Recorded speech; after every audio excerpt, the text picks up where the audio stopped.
Assalamualaikum warahmatullahi wabarakatuh. Bismillahirrahmanirrahim. Di sini saya akan menjelaskan mengenai pengertian komunikasi kelompok dan organisasi. Untuk lebih lengkapnya, mari kita lihat tayangan berikut. Komunikasi kelompok. Komunikasi kelompok adalah komunikasi yang berlangsung antara beberapa orang dalam suatu kelompok kecil, seperti dalam rapat, pertemuan, konferensi, dan sebagainya. Michael Burgon mendefinisikan komunikasi kelompok sebagai interaksi secara tatap muka antara 3 orang atau lebih, dengan tujuan yang telah diketahui seperti berbagi informasi, menjaga diri, pemecahan masalah, yang mana anggota-anggotanya dapat mengingat karakteristik pribadi anggota-anggota yang lain secara tepat. Kedua definisi komunikasi kelompok di atas mempunyai kesamaan, yakni adanya komunikasi tatap muka dan memiliki susunan rencana kerja tertentu untuk mencapai tujuan kelompok. Sedangkan kelompok adalah sekumpulan orang yang mempunyai tujuan bersama yang berinteraksi satu sama lain untuk mencapai tujuan bersama, mengenal satu sama lainnya, dan memandang mereka sebagai bagian dari kelompok tersebut.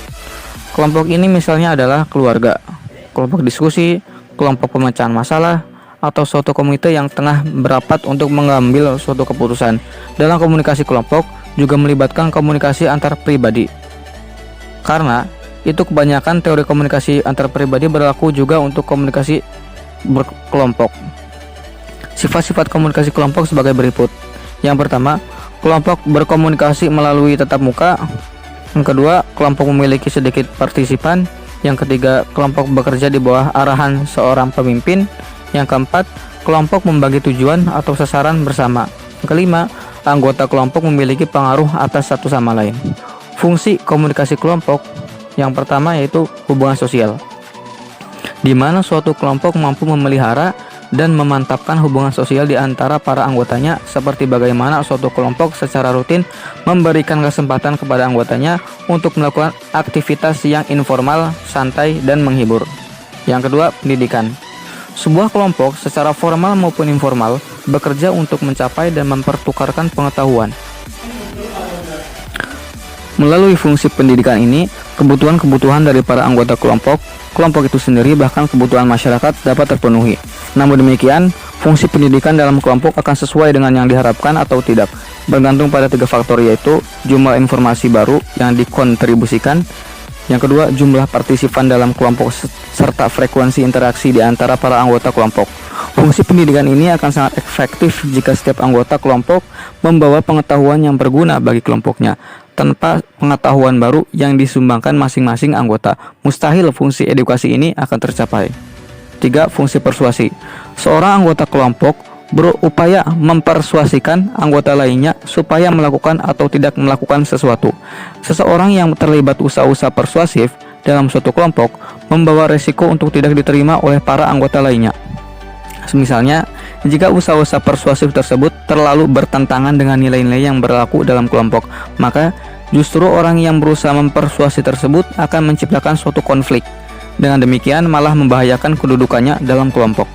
Yang keempat, fungsi kelompok juga dicerminkan dengan kegiatan-kegiatannya untuk memecahkan persoalan dan membuat keputusan-keputusan. Pemecahan masalah berkaitan dengan penemuan alternatif atau solusi yang tidak diketahui sebelumnya. Sedangkan pembuatan keputusan berhubungan dengan pemilihan antara 2 atau lebih solusi. Jadi, pemecahan masalah menghasilkan materi atau bahan untuk pembuatan keputusan. Komunikasi organisasi. Pengiriman dan penerimaan berbagai pesan organisasi di dalam kelompok formal maupun informal dari suatu organisasi. Komunikasi formal adalah komunikasi yang disetujui oleh organisasi itu sendiri dan sifatnya berorientasi kepentingan organisasi.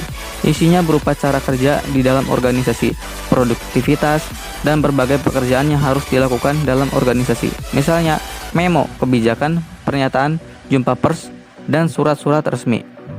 Adapun komunikasi informal adalah komunikasi yang disetujui secara sosial. Orientasinya bukan pada organisasi, tetapi lebih kepada anggotanya secara individual. Korelasi antara ilmu komunikasi dengan organisasi terletak pada peninjauannya yang terfokus kepada manusia-manusia yang terlibat dalam mencapai tujuan organisasi itu. Ilmu komunikasi mempertanyakan bentuk komunikasi apa yang berlangsung dalam organisasi, metode dan teknik apa yang dipergunakan, media apa yang dipakai, bagaimana prosesnya, faktor-faktor apa yang menjadi penghambat, dan sebagainya. Jawaban-jawaban bagi pertanyaan-pertanyaan tersebut adalah untuk bahan telaah untuk selanjutnya menyajikan suatu konsepsi komunikasi bagi suatu organisasi tertentu berdasarkan jenis organisasi, sifat organisasi, dan lingkup organisasi dengan memperhitungkan situasi tertentu pada saat komunikasi dilancarkan. Fungsi komunikasi dalam organisasi yang pertama itu proaksi dan regulasi.